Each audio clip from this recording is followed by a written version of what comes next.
जय मसीह की। मैं प्रभु यीशु के प्रार्थना धाम से पास्टर वीरेंद्र इमैनुअल आप सबको जो है जय मसीह की बोलता हूँ। और आज जो मैं बात आपके साथ बांटने जा रहा हूँ वो धीरज धरने के विषय में है। मैं धीरज से यहोवा की बाट जोता रहा हूँ और उसने झुककर मेरी दुहाई को सुना है। ये मैं आपको भजन संहिता की पुस्तक उसका 40 अध्याय पहले पद से पढ़ के बतला रहा हूँ। भजनकार क्या कह रहा? भजनकार कह रहा है कि मैं यहोवा की बाट जोता रहा और उसने मेरी ओर झुककर दुहाई को सुना।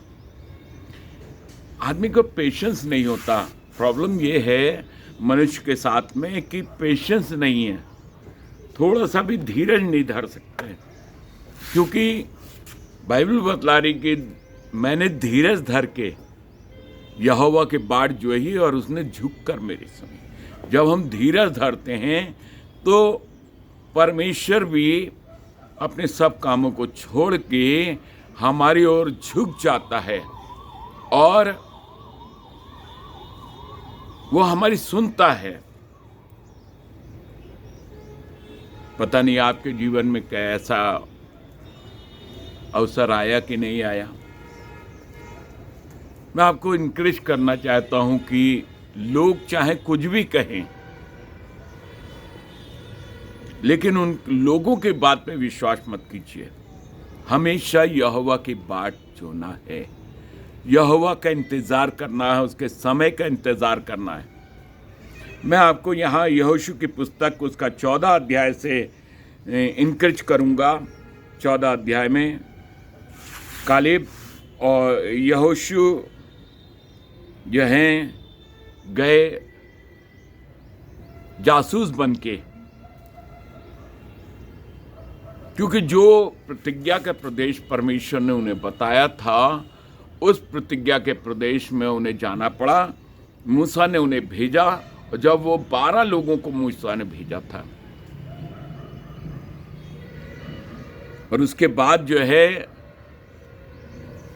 12 में से 10 कह रहे थे कि वो बहुत बलिष्ठ हैं, बहुत बड़े हैं, दानव हैं, और 2 मनुष्य केवल यहोशू और कालेब ने उनके कद काठी को नहीं देखा। यहाँ 14 अध्याय में लिखा है कि जब यहोशू और कालेब वहां गए थे तो उनकी उम्र 40 साल की थी और जब वो प्रतिज्ञा के प्रदेश में पहुंचे तो उनकी उम्र 85 साल की थी।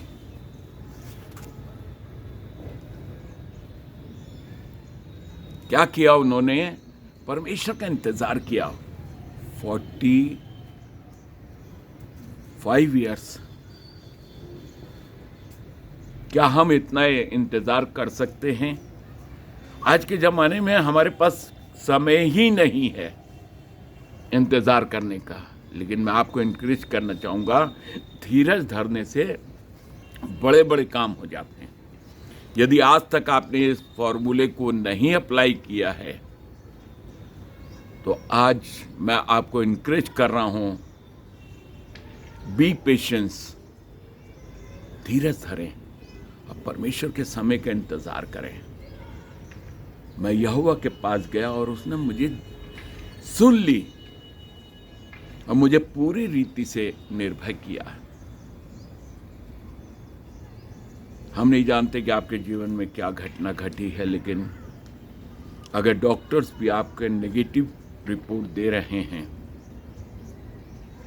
तो आप उनको पर तकिया मत कीजिए, उन पर विश्वास मत कीजिए, क्योंकि जीवन और मृत्यु, यीशु कहते हैं कि जीवन और मृत्यु मेरे हाथ में है और यदि कोई मुझ पर विश्वास करेगा तो कभी ना मरेगा, जीवता रहेगा। यदि वो मर भी जाए तो भी जीवता रहेगा। What A promise. यदि आप चाहते हैं कि आपके जीवन में बड़े बड़े काम हों, तेरे बेटे, मेरी बेटी, मेरे भाई, मेरी बहन, मेरे बच्चों, मेरा आपसे निवेदन है कि परमेश्वर के समय का इंतजार कीजिए। अगर आप परमेश्वर का इंतजार करेंगे तो परमेश्वर आपके हर कष्ट को दूर कर देगा। मैंने अपने जीवन में देखा है, जबकि कोई आशा नहीं थी हमारे पास, तब भी हम धीरज धरते रहे। लोग हमें कुछ कुछ बोल रहे थे, लेकिन हमने उनकी ओर ध्यान नहीं दिया, क्योंकि ये जीवन है और आपको इन्हीं मनुष्यों के बीच में रहना है। याद रखिए, इन मनुष्यों से आपको अलग नहीं किया जाएगा। केवल आपको इन्हीं मनुष्यों के बीच में रह के परमेश्वर की बाट जोनी है, धीरज धरने का। यदि आप धीरज धर पाए, जिस प्रकार ने परमेश्वर ने मेरे जीवन में काम किया है, उसी प्रकार आपके जीवन में भी काम करेगा। मैं आपको आशीष बोलता हूं, चाहता हूं कि आप जो हैं पेशेंस रखें। If you are lose your patience, तो you have no solution. Patience रखें, जैसे कालेब ने और यहोशू ने रखा। जबकि 10 लोग जो गए थे, उनमें से 12 में से 10 कह रहे थे कि वहाँ के लोग बहुत बड़े बड़े हैं, दानव हैं।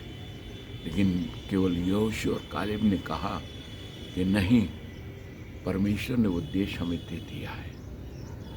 यदि बी कॉन्फिडेंस, अगर आप मानते हैं कि परमेश्वर ने आपके लिए कर दिया, तो निश्चय जानिए कि आपके लिए हो गया है।